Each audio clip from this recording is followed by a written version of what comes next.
On est proche de la fin, là. Il y a Carole qui me pose une question, c'est quel conseil pourriez-vous me donner pour bien mener le rendez-vous avec un banquier, je suppose, surtout lorsqu'on ne maîtrise pas le jargon des banques, ni même le système de financement.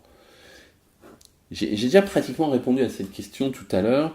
Je vous ai dit la meilleure chose quand vous ne connaissez rien aux banques, soit vous allez voir un courtier, il va vous parler en français, c'est-à-dire pas dans un jargon, et puis le courtier, vous pouvez lui dire, mais attendez, je comprends pas ce que ça veut dire ça, et puis il vous expliquera. C'est son job.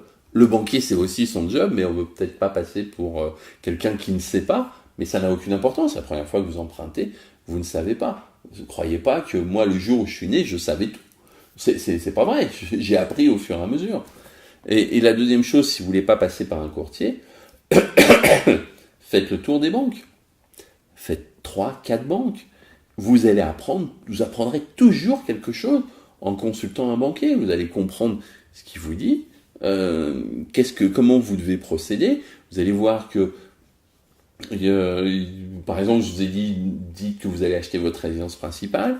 Vous allez voir que ça va passer beaucoup plus facilement. Vous allez voir que les périodes d'emprunt vont être différentes. Chaque banque a des caractéristiques. Il y en a qui vont plus facilement abandonner les frais de dossier, alors que d'autres abandonneront plus facilement les pénalités remboursement anticipé. Mais vous allez apprendre des choses et vous allez apprendre le jargon, et puis vous allez voir que c'est pas si difficile que ça. Donc vraiment, pour avoir de l'expérience sans rien dépenser, bon, ça va vous coûter un peu de temps, faites-le, prenez rendez-vous avec plusieurs banques et vous apprendrez. Vous apprendrez sur le terrain. On n'apprend pas directement dans les livres. C'est pas complètement vrai, mais je veux dire, même sur ma formation, la meilleure manière d'intégrer des informations, c'est de les pratiquer. Quand je vous dis négocier, vous allez négocier, c'est en pratiquant la négociation qu'on devient meilleur en négociation. C'est comme ça que ça marche. Ne croyez pas qu'il y ait des formules magiques. On appelle ça tout simplement l'expérience. L'expérience n'a pas de prix. Ce que vous savez, déjà, premièrement, c'est dans votre cerveau, là. Personne ne pourra vous le piquer. Ce que vous avez appris, je vais prendre un exemple très simple. Lorsque vous étiez à la maternelle, pas à la maternelle, à l'école primaire, en cours préparatoire, on vous a appris à lire. On vous l'a jamais enlevé de la tête, ça. Personne ne peut vous le piquer. Toute l'expérience que vous allez avoir, que vous allez acquérir, la connaissance, elle va être dans votre tête et vous pourrez la réutiliser autant de fois que vous voulez. Et la deuxième chose, c'est que on apprend réellement en pratiquant. Donc pratiquez. Même la négociation, faites-le. Vous n'êtes pas obligé de négocier pour un appartement. Faites-le au boulot pour essayer d'avoir une augmentation. Faites-le lorsque vous allez acheter un pantalon, une robe, des fringues, n'importe quoi. On va pas vous dire oui, obligatoirement, mais au moins, vous allez comprendre comment ça marche et comment on interagit. C'est comme ça que ça fonctionne. Ne croyez pas qu'il y a un jargon particulier à acquérir, il faut juste comprendre comment ça fonctionne.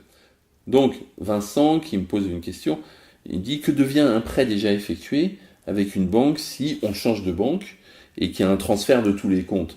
Je suppose que c'est dans le cas où vous allez voir une autre banque qui vous dit il faudrait que, si vous voulez que je vous prête de l'argent, il faudrait mettre notre compte chez vous, chez votre compte, vos revenus, il faudrait les domicilier chez nous. Je suppose que c'est à ça que vous faites référence. Le prêt que vous avez fait dans une première banque, il reste là-bas. Si vous avez emprunté à la banque, à la BNP, je vais garder des mots qu'on connaît, vous avez emprunté il y a 15 ans à la BNP, vous avez encore un prêt pour quelques années, et puis qu'aujourd'hui vous empruntez au Crédit Agricole, le prêt que vous avez fait à la BNP, il faudra finir de le rembourser, donc chaque mois vous verserez. Et c'est aussi simple que ça. Dernière question, on va terminer, ça fait presque 2 heures qu'on est ensemble. C'est Karine qui me pose une question. Imaginons que je fasse appel à un courtier pour négocier mon crédit. Celui-ci nous fait des offres. Est-il possible de prendre les offres du courtier et de retourner voir ma banque pour renégocier avec elle? Alors Karine, à mon avis, le courtier, s'il vous fait des offres de prêt, c'est qu'il vous a probablement fait signer un contrat. Et dans ce contrat, ça me semblerait à peu près normal, il y a probablement écrit que si il vous trouve un crédit, que vous l'acceptez pas, qu'il est possible que vous lui deviez sa commission. Donc, ça, c'est à vous de voir. Maintenant, moi, j'estime que c'est pas très fair-play de faire bosser quelqu'un. Il vous décroche ce dont vous avez besoin, et puis vous essayez d'utiliser ça pour négocier avec votre banque. Faites-le sur des propositions orales. Bon, c'est quand même un peu mieux, un peu plus, comme je disais, fair-play.